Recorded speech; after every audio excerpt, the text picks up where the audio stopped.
Buenos días a todos.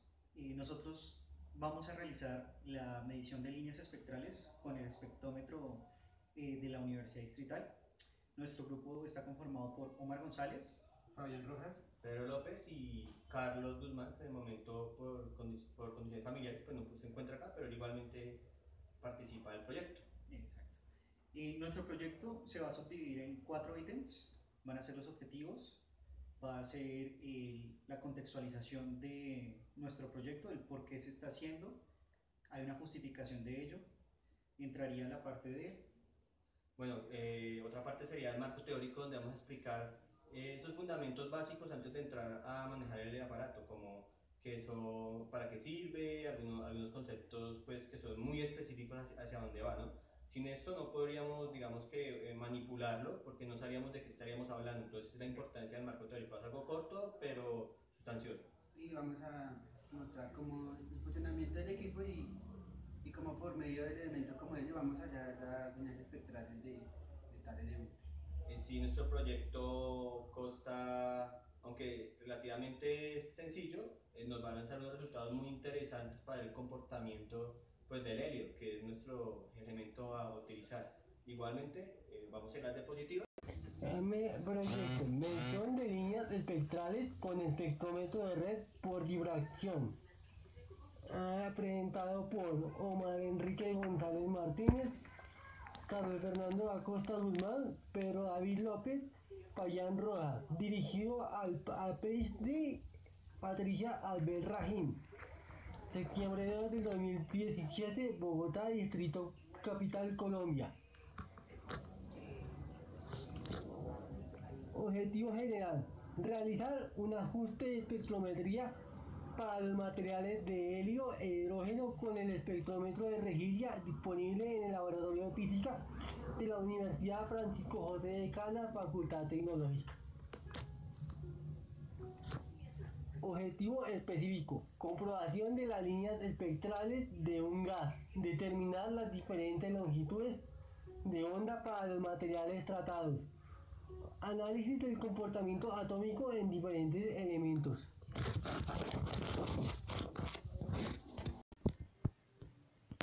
Justificación y contextualización. En el siglo XX, los físicos estaban confundidos debido a que la luz mostraba un comportamiento dual, tanto de onda como partícula, y ello se reflejaba en el experimento que se llevase a cabo, como es el caso del experimento de la doble rendija, en donde solo se le da entendimiento a este si se tiene en cuenta que la luz se comporta como una onda, ya que lo que se pudo observar fue un patrón que muestra una superposición cuántica. En el caso del efecto fotoeléctrico, se tiene que dar un entendimiento a este si se tiene en cuenta que la luz se toma como una partícula, debido a que la luz entrega cierta cantidad de energía específica, la cual fue denotada como cuarzos.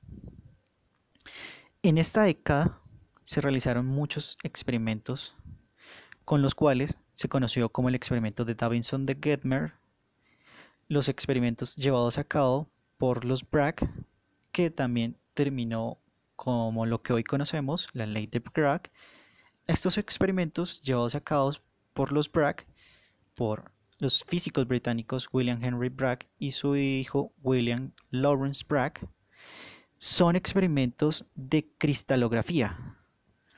Y en 1915 ellos logran ganar un premio Nobel por dichos experimentos. Ellos concluyen que si los electrones se comportan como partículas, entonces tras chocar con el monocristal rebotarían tal como lo harían dos pelotas de billar. Esto es, saldrían rebotados en todas las direcciones sin que hayan direcciones privilegiadas.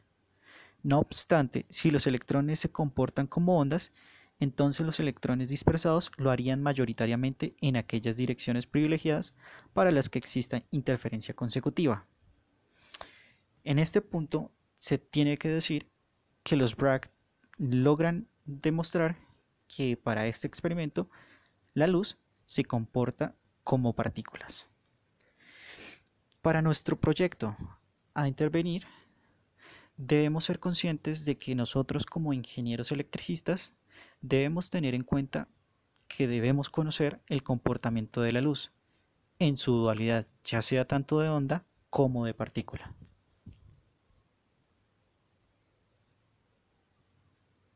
Marco conceptual. Primero tendríamos que definir espectrometría. Es una técnica espectroscópica para tasar la concentración o la cantidad de especies determinadas. En este caso, el instrumento que realiza tales medidas es un espectrómetro o espectrógrafo. La espectrometría a menudo se usa en física y en química analítica, pero en los últimos años se ha utilizado en la astronomía y en detección remota. La mayoría de los telescopios grandes que tiene la NASA contienen un espectrómetro, que son usados para medir la composición química y propiedades físicas de los objetos astronómicos o para medir su velocidad a partir del efecto Doppler en sus líneas espectrales. Espectroscopia por absorción. Se refiere a una variedad de técnicas que se emplean en la interacción de la radiación electromagnética con la materia. En la espectrometría de absorción se compara la intensidad de un haz de luz medida antes y después de la interacción con la muestra. A estos dos términos los definiremos transmisión y remisión. Las descripciones experimentales por lo general asumen que hay una única dirección de incidencia de la luz sobre la muestra y que un plano perpendicular a esta dirección pasa por la muestra. Técnicamente, la espectrometría por absorción se basa en la absorción de fotones por una o más sustancias presentes en una muestra y la promoción subsiguiente del electrón desde un nivel de energía a otro en esa sustancia. La muestra puede ser pura, homogénea o una mezcla compleja. En nuestro caso, utilizaremos el hidrógeno, un gas.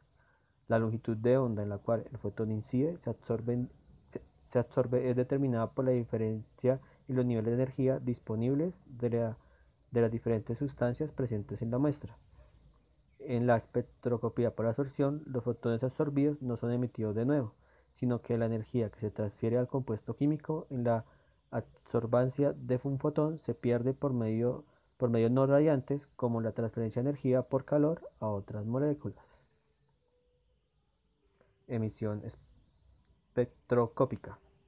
Es una técnica que analiza las longitudes de onda de los fotones emitidos por los átomos o moléculas durante su transmisión de un estado excitado a un estado de inferior de energía.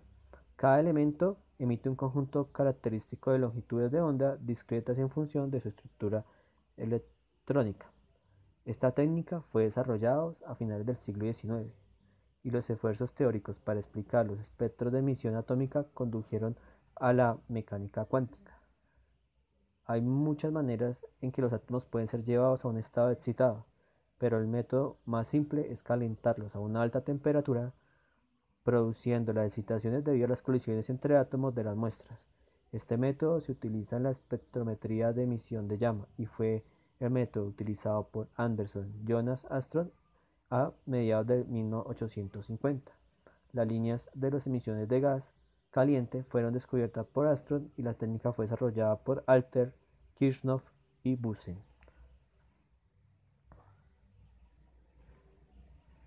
Espectro de líneas o líneas espectrales. Es una línea oscura o brillante en un espectro uniforme y continuo, resultado de un exceso o una carencia de fotones en un estrecho rango de frecuencias. Comparada con las frecuencias cercanas, cuando existe un exceso de fotones, se habla de una línea de emisión. En tal caso, de existir una carencia de fotones, se habla de una línea de absorción. El estudio de las líneas espectrales permite realizar un análisis químico de cuerpos lejanos, siendo la espectroscopia uno de los métodos fundamentales usados en la astrofísica, aunque se utiliza también en estudios de la Tierra. Dependiendo del tipo de gas, las fuentes luminosas y lo que arribe al detector, se pueden producir dos tipos de líneas, de emisión o de absorción.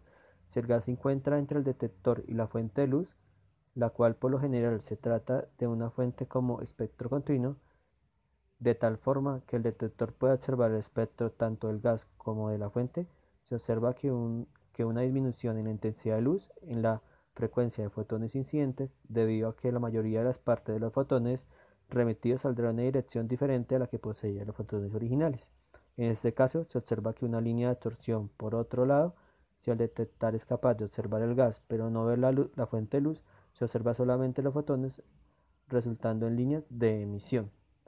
Como tal, podemos decir que el espectro de líneas, no todas las fuentes de radiación producen un espectro continuo. Hay casos en que el espectro contiene radiación en una sola longitud de onda, como ya se dijo. A mediados del siglo XIX se detectó por primera vez el espectro de líneas de hidrógeno. En ese momento observaron 4 líneas en lo visible del espectro: una violeta, una azul, una verde y una roja. Bueno, para nuestro proyecto vamos a hacer uso del espectrómetro de rejilla y pues con la ayuda de la rejilla de difracción que cuenta este equipo, pretendemos separar las líneas espectrales de un gas noble como el helio para nuestro caso. Pues por último la bibliografía, pues si tienes algún tipo de dudas con respecto a la bibliografía, pues ahí está mencionada. Espero pueda ser de mucho agrado el laboratorio que vamos a desarrollar y muchas gracias.